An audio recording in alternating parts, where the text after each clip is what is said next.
right, welcome to the show, everyone. Today we've got a very special guest. We've got Solutionary Lifestyle's Maj Toure.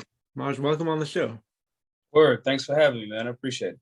Oh, so happy you could come on. Now, I first drew my attention recently because we've had all of the crazy gun control stuff after Uvalde, however you pronounce that town in Texas, and subsequent things. But we'll get to that. I know that's not all that Solutionary Lifestyles or Maj Toure is all about. So why don't you give us a brief overview of who you are and what you do? I'm the founder of Black Guns Matter. We're a firearm safety and training organization. We go to where there's the most homicides. We give free firearms training, conflict resolution, and de-escalation classes. We deal with the areas where usually that is synonymous. Those areas are synonymous with areas that have the most gun control, which I know to some people, it sounds so crazy. The places that have more rules have more violent crime. So we go to those areas to try to inform the people that are there about the process of acquiring firearms lawfully, empowering them around the Second Amendment, as well as letting them know that all of the things that they have to do, these hoops that they have to jump through are infringements, and try to get people civically engaged to overturn a lot of that legislation that is, or those, unconstitutional statutes that is, in their way. It's very anti-human rights. So that's what our work was at Black Guns Matter. We still do that, but we also engage people in a more holistic way through the Solutionary Center and the Solutionary Lifestyle, whether that's health and fitness, whether that's finances, getting your money right, getting your, how do you set up a business? How do you structure a business? The little things like that, stop the bleed classes, Spanish, phlebotomy, sewing, homeschooling, all of these things are things that we're doing at the center, because you can teach somebody how to defend life, but if they don't feel as if they have the equity or the value built up in their life, it's almost like backwards. So that's what the Solutionary Center does. All of our classes, whether the Black Guns Matter firearms classes or all of those other trades and skills that I mentioned, all of those classes are made free to all, available to everyone because of voluntary donations. And the purpose in doing that was we just wanted people to see that the general public can decide to collectively work together voluntarily to finance things that help other people and help themselves without any force or coercion. And people are strengthening individuals' lives, people that they may never even meet. But they're choosing to do that. And we show that collective benefit over time. So it's completely voluntary donations, completely crowdfunded, no tax, no force, no any of that stuff. And just to show that there can be a collective of people that are working individually to defend individual rights. The best types of economies are mixed economies. You know what I mean? When some is more philanthropic, someone is free market enterprise, can give room for the entrepreneurial drive to then be philanthropic, and to give where needed voluntarily, not by force. And I keep saying that because it's very key. We've accepted a certain level of robbery in the name of taxation as if it's somehow justified because the state is doing it. So we wanted to show that communities across the nation, or people and companies across the nation, can choose to just say, we want to support these efforts. And the people that may not be, not have all of the resources right now to afford that can still learn. And that's what charity is about. Charity is not a bad thing. Over dependency is a bad thing, but choosing to help and allowing people to grow their communities, allowing people to learn from what you have, because the space is also available for free to people that teach a skill. So, yeah, man, that's what the Solutionary Center is about. And we hope to finish up the rest of this goal here, bodybuilding outright, continue to show a political and social benefit, and then get with some really, really rich or big companies and make this scalable and show a financial benefit as well as a social and political benefit. And when I say political, I don't mean a political party. I mean just securing, expanding, and maintaining your interests. That's the definition of politics. Mm-hmm. And so we want to make sure that our communities are secured, maintained, and expanded. So we can show scalability, and then we want to take this show on the road. There needs to be a Solutionary Center in every major city across America. Where's the Solutionary Center located currently? In Philadelphia. We right on 29th with 1265 North 29th Street. We're right in the middle of North Philly. It's not as rough as it used to be in this particular area, but it's still it's still there. But it's a community, man. And it's where I grew up. I grew up in North Philadelphia. It's a community that there's a lot of heart, a lot of grit. Just needs some information and resources. There's still gonna be jerks, but I believe that we can catch some of the younger guys before they turn into jerks. And redirect their life in a course correction that makes them see that they want to have more out of this life. So North Philly is where most of the homicides in Philadelphia are. It's the biggest, part of Philadelphia. So it's the perfect place. And it's where I was raised. So it's the perfect place to get busy. Nice. I like what you say about kind of building the whole person and making life worth living to give them a reason to defend life. Because Right. that's what it all comes back to, is being able to live that full life. And if your rights are taken away by the government, whether it's gun rights, whether it's money through taxation, that all reduces that quality of life bit by bit. But you can rely on each other to help build that up without the government, all the better. It's 100% better. And it shows that we don't need the government. I want government to do the job of maybe protecting from foreign enemies and maybe domestic enemies. But I don't need the government to tell me, a young lady that learns how to braid hair, I don't need the government to tell her, you have to give me some of your money for braiding hair. You have to get a braid hair. There's no chemical involved. There's no, you know what I'm saying? Because usually, and I say chemicals involved because quite naturally someone would say, well, if they're damaged, if they're playing around with explosives or chemicals, I could somewhat understand that argument a little bit more. But I give the example of braiding hair, like, when you're braiding hair, it's literally just hands and like hair and like a comb, maybe. Right. The government will say, in order for you to have a braiding shop, you have to give us a percentage of that money. You have to get a license to do that. And it's just like, that's the most asinine and clear example of how it's a protection racket. You know what I'm saying? And so just get that thought process that we can do these things without the government. I want the government. I'm an extreme, and I'm becoming even more extreme to the point of not even being limited government, but I'm a limited government guy. I do think that, having an army to protect against the people that our government has probably been bothering for some time, but they're still kind of frustrated. And we as the citizenry are kind of like, nah, no thanks. We didn't have nothing to do with that. But, nonetheless, I believe in a military, not an overreaching or military state. I'm a gun owner. I understand the need for security. So it's not that's all. Huh? It's not unreasonable. And I clash with that because I believe in the human condition evolving to a point where we don't need any of this stuff. Like, nice. You know what I'm saying? Like, I would believe, and I'd operate on good faith in some spaces, but I'm open about, I'm a warrior in a garden, and I would rather just be gardening. You know what I'm saying? I just know that a war could kick off, and I'd rather be that warrior in the garden that has the ability to, turn a war. Defend your garden. Yeah. Right. As opposed to just being a gardener and being completely numb to the fact and surprised and then negatively impacted by the fact that, oh shit, I might be in a war soon. You're just gathering fruits and vegetables for the guys with the, skills to take them. Yeah. So I do believe that the human condition is there, or can evolve to there, but I don't think clearly we're there right now. And I think that push back from that by just speaking more of that into existence. I love the personal protection. I love the ability to defend, but I love my family and joy and happiness and like growing fruits and vegetables and eating a good meal and seeing the babies grow and sharing and learning stuff. I love that way more than personal protection. Yeah. I love writing. I love reading. I love that way more than like going to the gym. You know what I'm saying? And so you got all of the other things, the skill sets to be on point if it need be.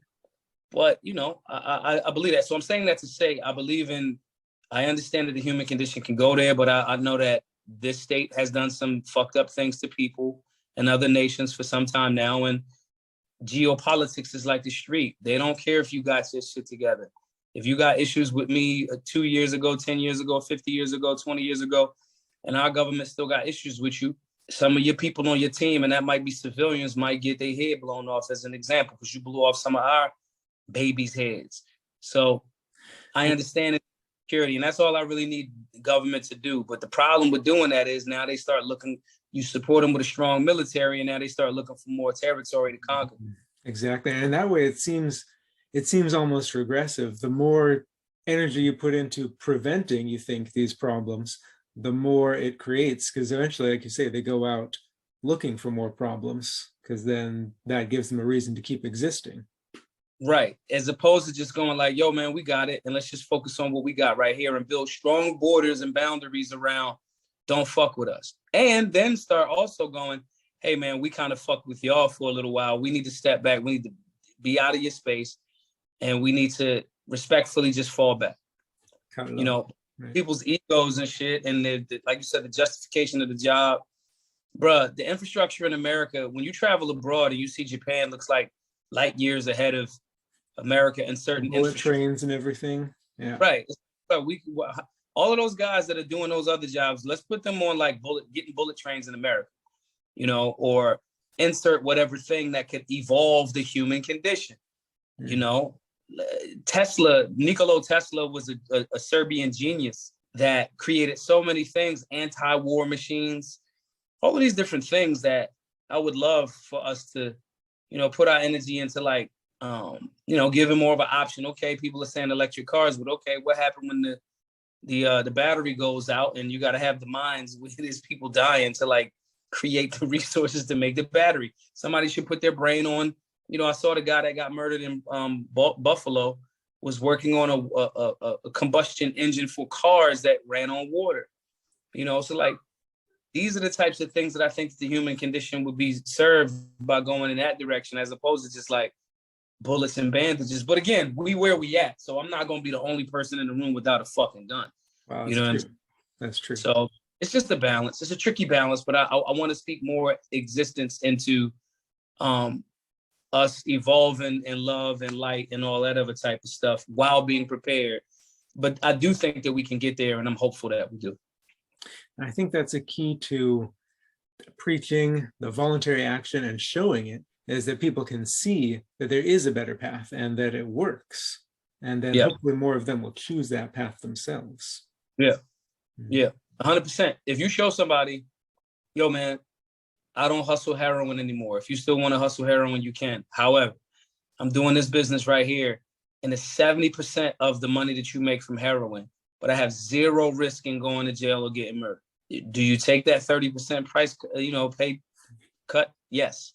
And it's like, it got to be comparable. It may not be the exact, but if you're showing them comparable and or better, all day, every day, they're going to go with the new wave. Because there's a social benefit. I don't got to look over my shoulder all the time, which is exhausting.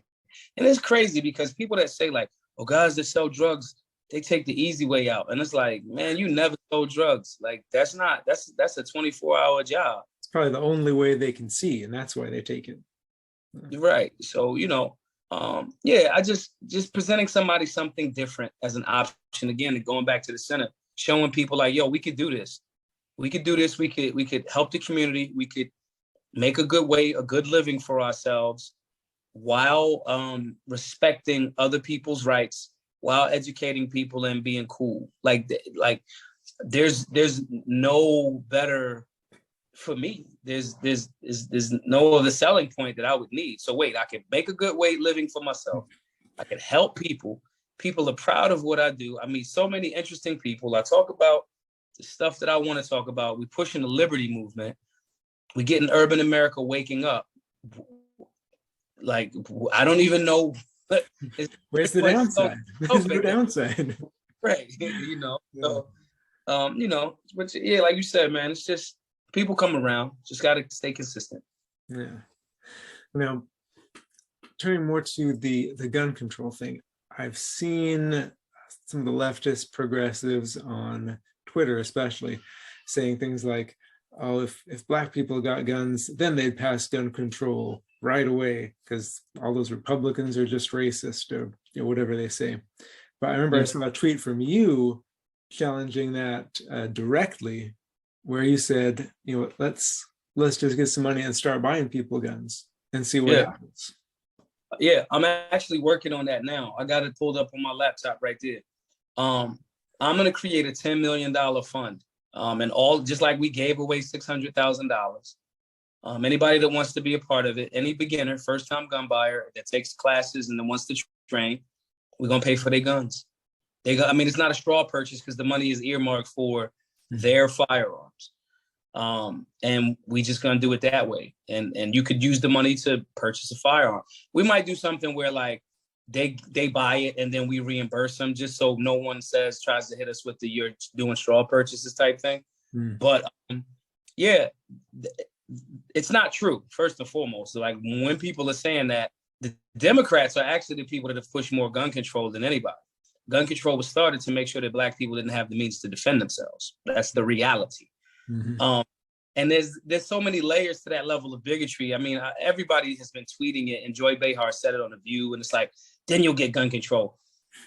It's like, okay, cool. So are you in support of the Black people arming themselves, or do you still think that Black people, like you people you're calling racist, do you think that Black people should not have the means? Like if all of the Black people, like we've been having Black people buy guns in record numbers over the last few years, that is because Black Guns Matter. Now the irony is it just exposes the reality that it's kind of true. The new gun control that's being spoken on and the legislation and the type being passed right now is a joint effort between Republicans and Democrats. After saying, oh, it's about the shooting, okay, you're banning armored, you state New York is banning armored, the armored vests, protect from bullets. Bulletproof vests. That doesn't make sense. They don't shoot anything. No. So it's an indication that what I said to people for years now, all gun control is racist. And that is the fact. And any of the politicians that are actually pushing for more of it are supporting the racist practice of gun control. And so when people like that on the left say that, I heard Plies say it, the hip hop artist, and it's like, you guys say these things and I have questions. Okay, so if Black people start buying guns, do you now think that the government should come in and take those guns from those Black people after the gun control is passed, or your attempt to ask for gun control? Yeah, the cops that you also think are racist. How do you think that's going to go? How does that go? They're going to come to areas where, like, come on. Then the other thing is, okay, are you saying it to be intellectually consistent? Are you also saying because the police are racist, and you're in that view? And I do believe there's systemic issues. I believe that. But however, if they extremely believe that, okay, cool. So are we making police, they can't have firearms either, right? Because you just said they were the racist dudes. So you're advocating for just them to have the firearms after you just said they should be defunded? And if they're racist and they should be defunded, why are they the only people consistently saying, yeah, we should give them the guns? Here's the other thing. Okay, what about the Black people that you say you're our allies? We're buying record amounts of firearms. If this gun control utopia that you feel like you want to push for the legislation gets through, do you want the police to come take those Black people's firearms with guns? You want them to take their private property? These are all questions that the soft bigotry that they have, it's such a knee-jerk reaction that they don't even think about it as a human right. They think about it as, I want what it's really like, it's a narcissistic approach to life. I don't study about firearms, don't know anything about them, couldn't pick an AR from a bike, but I believe that these so-called weapons of war should not be on our streets. And because of that, it doesn't matter what anyone believes in, their rights, the founding documents, the fact that I'm advocating for a racist practice while I'm saying I'm an ally of Black people. The level of narcissism in that lack of thought process is astounding. It's astounding. Yeah. You didn't even ask Black people how they feel about gun ownership. No, and they don't even think about it. It's just, I don't like this, so you can't have it. I am the white savior, and everything that I'm saying is 100% right. Malcolm X said this about the white liberals damn near 70 years ago. So, and I say white liberal because there's a different level of anyone that pretends like America has not had racist history look, bro, we adults, we got to stop the bullshit. Like, we're not saying that it's where it was, nor are we saying it's where it should be. But like, it's come part on, of history. thing. Like, it's a thing. And so I say white liberal for that reason. Is a different level of fucking arrogance and goddamn white is right. And a person that is not conserving their thought, or their thought being led by liberty. And what is the liberty in this moment? Right? A person that's not conserving their thought and listening first to really objective, that is in alignment with a so-called conservative view. You're supposed to be conservative in your actions and think before you speak, measure twice, cut once, as opposed to being so-called liberal with it and just whatever, right? That, and I get liberal in the classic sense of liberty, but that's not what they are. They're not even progressives. They're regressives. They're regressive. They're just masters of repurposing terms, movements, and like symbols. They're very good at that.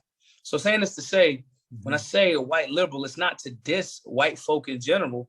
There's just a certain level of delusion that has been bred into the regressive that I haven't seen anywhere else, especially in America. It's like it's extra entitlement. It's like super entitled, And so these questions that they don't even think about, the reason why we've been successful as an organization, as well as me individually, when I have discussions and or debates and conversations with these guys, it's just very simple breakdowns. Very simple. Okay, I have guns. You guys know that I have guns. I'm agreeing that I am not going to give my firearms up when this legislation is presented. And I'm not the bad guy. I'm also not going to go outside and rob, rape, kill, plunder, steal. I'm not going to do any of that. I do not initiate any act of aggression towards any being. Now, you get the legislation that you want as the white liberal gun control advocate. What do you think should happen to my guns? Then they have to say, well, you have to turn them in. I've already agreed that I'm not turning them in because they're my private and property. Mm-hmm. Don't want to. They don't represent it. Even if I kept them in the safe for the rest of my life, I don't want to turn them in. I just don't want to. Yeah. So what do you advocate that happens to me? And remember, you're supposed to be my ally. So what would you like to happen? Do you want to call the police on me? The same police that you say are completely racist, that kill Black men as soon as they show up on site, leave it up to your story? So that's the group that you want to call on me because of my individual right to exercise a fundamental human right. And you want me to not have the property that's associated with that human right to self-defense. When you ask the right questions, the liberal has no answer. Mm-hmm. I think because they haven't really thought about it. They're driven, from what I've seen, by mostly emotion. And that's why things like the Uvalde shooting get them so up in arms, because it is so emotionally charged. These kids are dying. And so they don't think about it. They just run with, well, it was a gun, so we've got to get rid of guns. And they don't think beyond that. Right. It's the silliest shit in the universe. But how I've been successful is just to ask questions. Mm-hmm. And listen, I still think you're my brother. I still think you're my sister. I think your viewpoint and your outlook is missing a lot. And again, okay, I'll give up all of my firearms. I'll give them all up. I said this before. I made a video about it. I'll take them in my backyard and I'll destroy all of them, every single one of them. If all of the legislation that you present, the police and the politicians that write it are subject to the same rules, mm-hmm. I'll destroy every single one of them. I'll run the risk of a criminal killing me if the police and the politicians that write the legislation run that risk with me. Yeah, and that seems more fair than anything. But so often, not just this, so often government in general, it's not about fairness. It's about laws that target one group of people, and it's never the politicians. And if you, as the politician, can't see the balance and fairness in that, mm-hmm. then or if you choose to see it and then act like you're special, now it's not equal protection under the law. Mm-hmm. Now it's not about the equality that you say you're about. Yeah. Now it's two classes. Right. Now we get into classism. Now we're getting into, But to me, where I excel is to dispassionately, non-argumentatively, non-judgmentally, just ask simple questions and let the person give the answer. Why is your life more valuable than mine? Well, we couldn't have the police not have a firearm because the criminals wouldn't turn their guns in. Exactly my point. So the criminal wouldn't turn their gun in. He would go into a grocery store in Buffalo and try to murder people. I want to be there, if I'm there, to have the means to defend life and live. Just like as a politician, if you write some legislation that somebody doesn't like, they think you shouldn't have gave the LGBT their own thing, and they try to kill you. You have the armed security detail to stop that. A person with a gun. Mm-hmm. A woman, that's okay. I'm a guy. I'm in the gym. The chances of me getting sexually assaulted are vastly slimmer, right? Like outside, maybe not in jail, but the chances of that happening to me are vastly slimmer than this young lady. So she doesn't get to have a firearm to defend herself. Then when you say, okay, so basically, what is stopping you from moving to a place that has those things already in position? Justin Trudeau's asking for more of it. That's true. Canada's not too far away. Just up north. So up the street from Buffalo. Just go ahead. What's stopping you? Mm-hmm. That's freedom too. The freedom to say, I don't want to, that is voluntary. I don't want to associate with the gun owners in America. So I want to go to a place that's more, I don't even have to argue. It's already in place and it's more in alignment with my value system.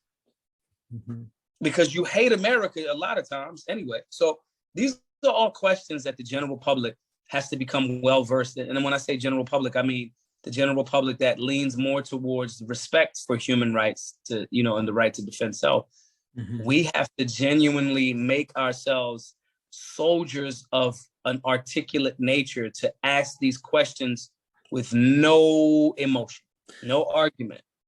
And I think because if you bring it up with an argumentative or an angry way, I think the shields go up right away and they're not going to listen. And they're not, I contend that they don't listen regardless, but try to paint you as if you're being aggressive. Mm-hmm. I don't have to. It's hey, we're just two people talking. I'm the guy that'll put the glasses on and be like, hey, you wouldn't hit a guy. I'm non-threatening. I'm not a threat to you. You're my brother, you're my sister. I disagree with certain points, but let me ask you questions to see if maybe I'm missing something. Let me see where you're coming from. And if I keep asking you questions, you'll start to see how much you don't know. So if you say, yeah, weapons of war should be not on our streets. Okay, you use the talking point that I know you heard somewhere, which tells me you probably know. First of all, I absolutely would bet money that you don't know anything about firearms. Yeah. If you think what is a weapon of war? Can you define it for me? Yeah, an AR-15 to a war, you're out of your mind. That's not. It was literally made for civilians as an offshoot of M4s. So, Okay, cool. Which one of these guns is an AR-15? Oh well, yeah, right. You don't even know which one it is. Aren't they all AR-15s? right. So our job is to just make people ask questions, let them play themselves, because more than the person that you're talking to, it's a lot of people that are on the fence that they hear these terms like common sense gun control. And that does sound, they don't know that those people are lying when they call it that. Right. They just think, oh, common sense. I have common sense. Yeah. They just think, man, it should be some sort of safety protocol. And I agree with them. There should be safety protocols. That's called training. And we should, as gun owners, pick up the mantle of making sure that all of these new gun owners are getting trained. With that being the case, you're not talking to the person that's arguing with you. You're talking to the people that are watching and listening that you may not even know are watching and listening, that genuinely in good faith are like, I don't want to step on nobody's toes in their right to self-defense. But at the same time, I feel like, what do we do about these deaths? Right. That person is listening to a rational and calm discussion. And when you, by proxy, are the person that, if that person is wrong, because they sound crazy, quite naturally, you're the person that's right, because you actually have solutions. But when you start spazzing, and I don't have time for that. And these people, First Take of away all, the credibility if you're right. just, if you start getting angry and yeah. The reality is the conversation been done. The Second Amendment is clear. My state, Article 1, Section 21 of the Pennsylvania Constitution says the right of the people to keep and bear arms shall not be questioned. That's my state constitution. Nice. There's no question. The conversation been over. We're doing this song and dance, but the answer is there. The codes are out there. People can print firearms. 3D printers exist. Leave me the fuck alone. That's the end of the conversation. You can make all of the legislation you want. You can't stop me from printing firearms. You can make all of the legislation you want. I carry a gun concealed. If anyone tries to violate my property or private, Fourth Amendment rights, I get to shoot them. That's it. So, More importantly, with the 3D printers, they can't stop the criminals from owning guns, which allegedly is what they're trying to do. And what they're allegedly saying is all of the criminals got the ghost guns, so-called, but seems to me all of the weirdos that's doing the mass shootings that get all of the mainstream attention, those guys are purchasing their firearms lawfully. So adding another rule is going to do what exactly? Nothing. Criminals don't obey laws. It's just what it is. Listen, I'm a good person, and a lot of these unjust so-called laws or unconstitutional statutes, I don't follow them. They're unconstitutional, therefore illegitimate, based on the construct of this place. And no one has jurisdiction over me. No one, nothing. Not the Supreme Court, not my local. No one has jurisdiction over my body and my choices at all. That is the real deal. Except yourself. Right. You're the only person. And there's a long and proud history of that. I mean, Thoreau, Gandhi, when laws are not just anymore, civil disobedience is the way forward. Right. It's a damn near a prerequisite. Yeah. I'm not going to obey it. I'm not obeying that, man. It doesn't make sense. It's like right turns at red lights. If I look and there's no cars coming, that's a stupid rule. It's a dumb rule. I understand some intersections are more, traffic. I get it. Cool. But if there's an opportunity for me to go, the light does not control. The light is there to measure so people have a point of reference when there's people around. Hey, man, you go, then I'll go at this time. And that's fair. I'm with that. Facilitating that. Yeah. Right. But if I'm at the red light and I can see there's no cars coming, I'm going. And it's not the end of the world. It's not a fucking Wile E. Coyote cartoon. Like as soon as I step out there, a train's gonna. That's not how it goes. And so we just got to recondition the people's minds to get back to liberty and true freedom in that regard. And I'm not saying be reckless. I am not a reckless person. I'm saying be free and make those decisions. Freedom is not like when people like safety's first. Safety is not first. Safety is third. First is the thing, whatever the thing is. Second is this thing, I have to mitigate the risk, meaning I have to come up with the best way to cut down the potential damage. Then that concept is called safety. Then we do it. Freedom to do a thing, evaluating the thing and mitigating the risk, and then safety, because you came up with the way to mitigate it, and now you do it. Safety's third. Freedom is first. Nice. And because you within that freedom choose to go like, nah, I don't fucking want to do that. Like, why would I get on a roller coaster? Like, I just don't want to. I just don't want to. That's an unnecessary. I take airplanes. That is the most unsafe shit ever.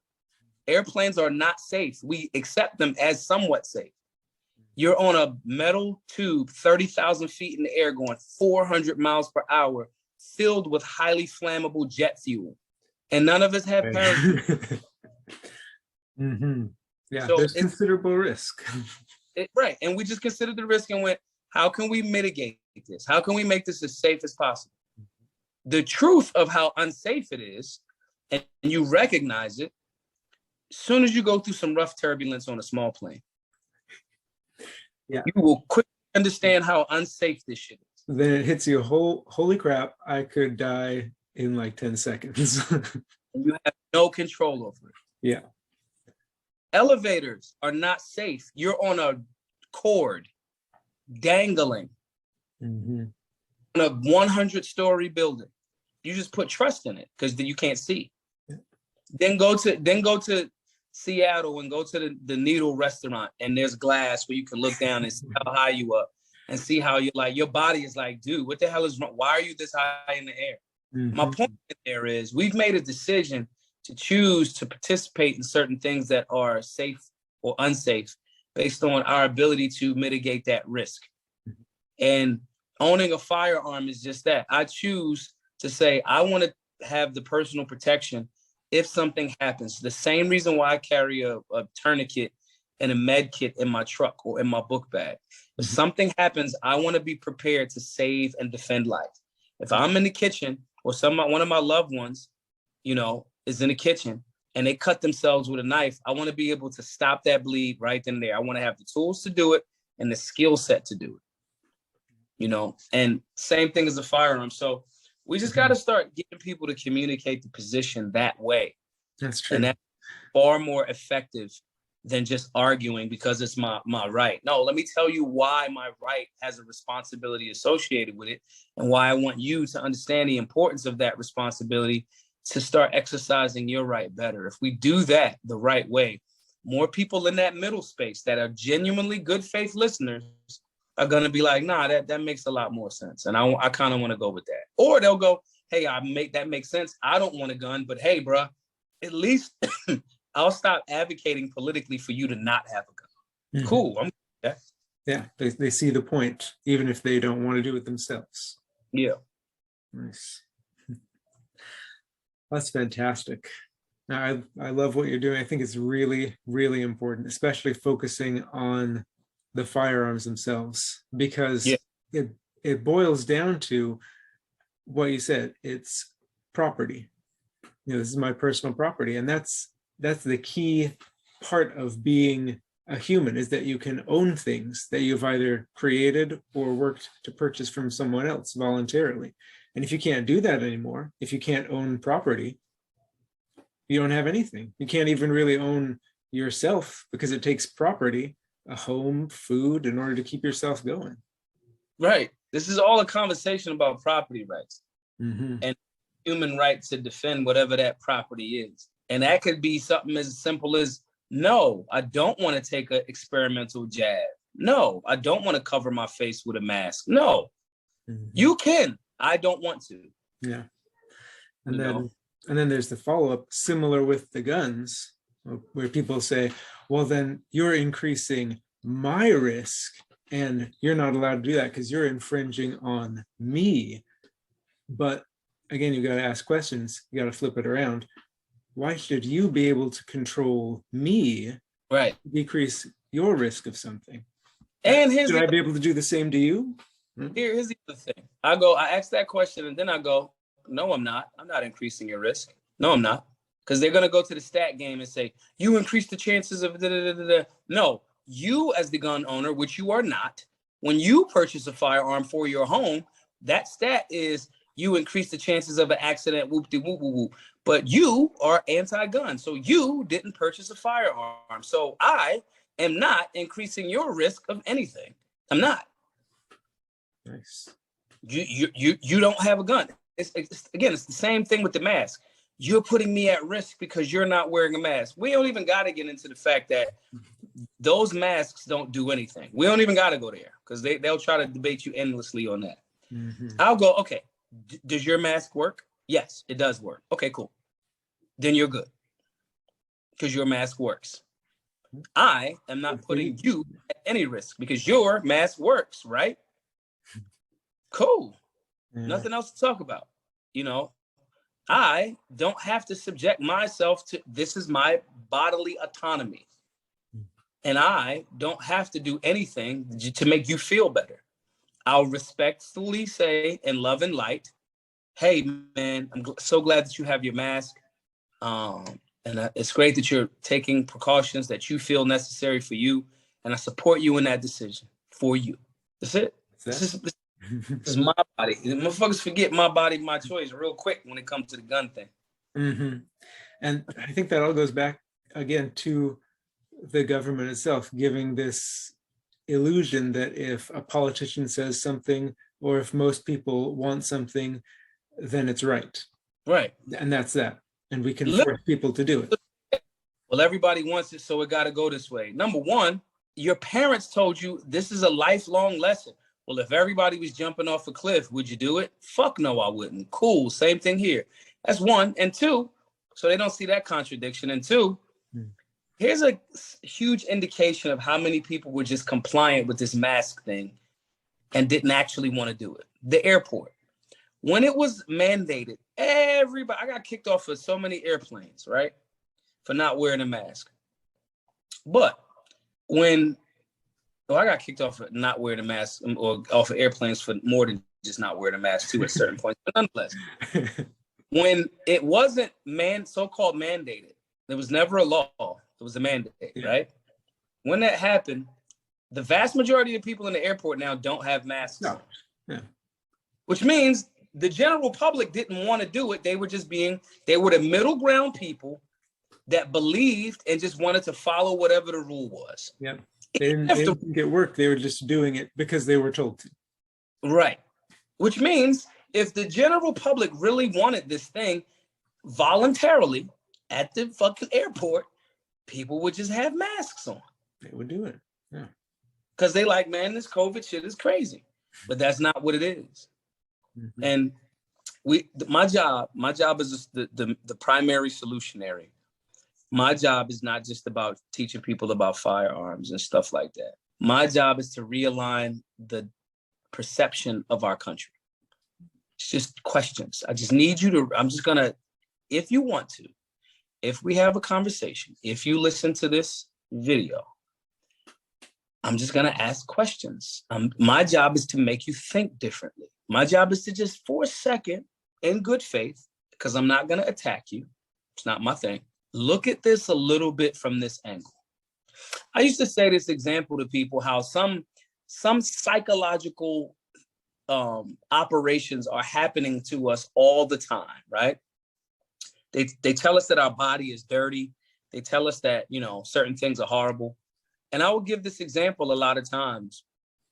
I would say everyone has pretty much, unless you don't produce saliva, you have saliva in your mouth right now as we're talking. And everybody goes, yeah, it's saliva. And do you just let saliva every 10 minutes? Do you spit saliva out? Everybody's like, no, you just, it's there and you swallow and you chew food and it helps you with digestion and all of that. I said, psychologically, even saliva, if you told someone, hey, your own spit that's in your mouth right now, spit it into a cup and then put it back in your mouth, their mind would go, ugh. Mm-hmm. But it's the same saliva that you've been sipping all day. It's the same saliva that helps you digest your food, that helps the enzymes, that secretes from your body, that helps you eat and live.